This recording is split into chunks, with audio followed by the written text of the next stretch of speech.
What's up guys, MaxTech Guy here.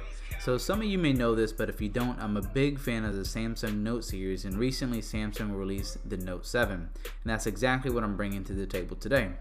Now, besides the upset Samsung has left us with regarding exploding batteries, don't let that deter you from this device. First things first, this device is not cheap. It comes in around $850 to $880 if bought at full retail, and installments vary dependent on your carrier.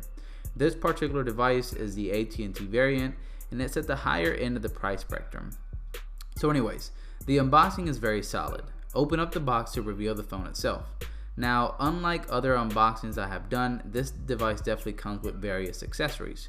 You're going to find headphones with extra earbuds, a USB Type-C to a USB adapter for file transfer, a smaller adapter for USB Type-C to micro USB, a SIM card tool, a USB Type-C cable, a power brick with fast charging capabilities, extra S Pen tips, and a S Pen tip removal tool. Like I said, plenty of accessories to get you up and running. Moving on to the features that make this device, on the front you're going to find a 5.7-inch Super AMOLED display with Quad HD resolution, which translates to 1440 by 2560, and a pixel density of 518. Samsung has also added a new feature to the front, and that's the iris scanner. Next to that, there's a 5 megapixel front facing camera. On the back, you're going to find a dual pixel 12 megapixel camera with an aperture of f1.7 and obviously the flash/heart rate monitor next to that.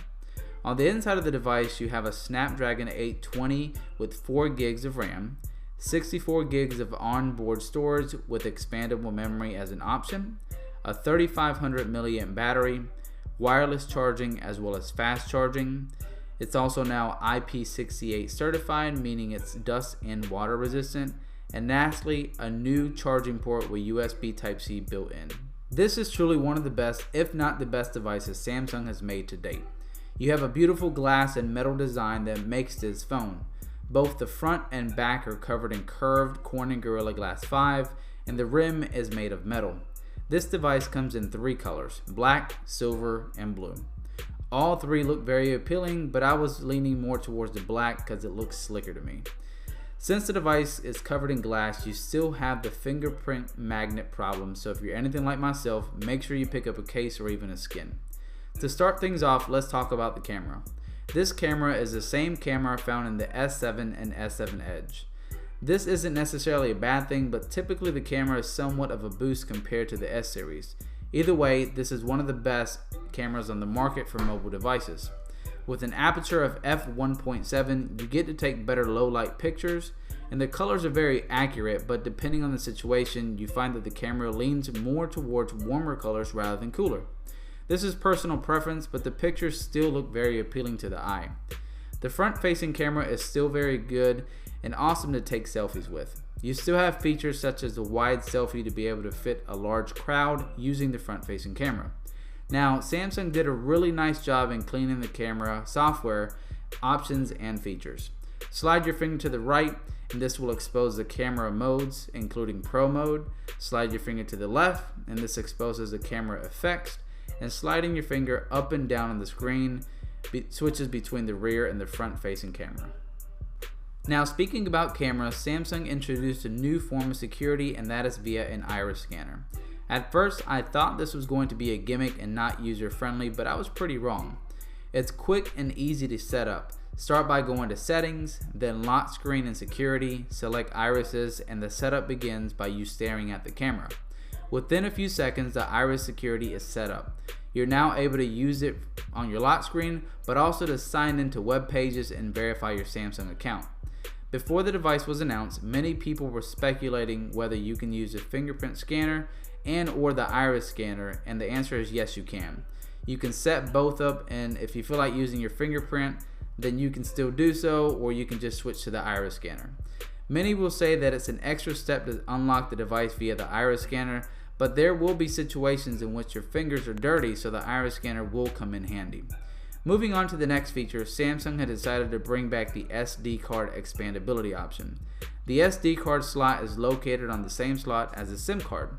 Just pop out your SIM tray and pop in an SD card and boom, you now have extra storage. The cool thing is that you're able to add an SD card of up to 256 gigs, making your phone approximately 300 plus gigs. 64 gigs of onboard storage should be plenty for most, but if you rely on your device for pictures and video, you'll find that the SD card will be very convenient. On the software side of things, Samsung has done some cleaning to the TouchWiz software. The settings are now more condensed and everything seems to be more organized. They've added a few features such as device maintenance and now a new iCloud-like storage called Samsung Cloud. Overall, everything seems to be more seamless and fluid, which I personally like.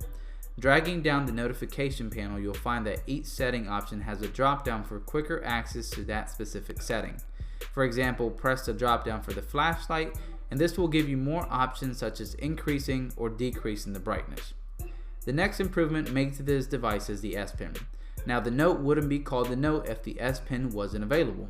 In this generation, they focused on making the tip thinner and water resistant with some added S Pen features. The S Pen went from 1.6 millimeters to 0.7 millimeters, making this S Pen more precise. In addition, the pressure sensitivity has increased to 4096 compared to the previous Note, which only had 2048. As for the features, you now have features such as glance, magnify, translate, and the ability to make your own GIF or GIF. You also have the option to pin a note to your lock screen for up to an hour. That way you're less likely to forget about something if it's the first thing you see on your device. Speaking about the lock screen, the Note now has an always on display. You have different styles of displays to choose from, and pinning notes to the lock screen is possible because of this. Most people dread thinking about your phone accidentally falling in water or spilling liquid on it. There is no need to worry about this if this happens because the device is now IP68 certified. This means the device can be submerged in up to 5 feet of water for about 30 minutes.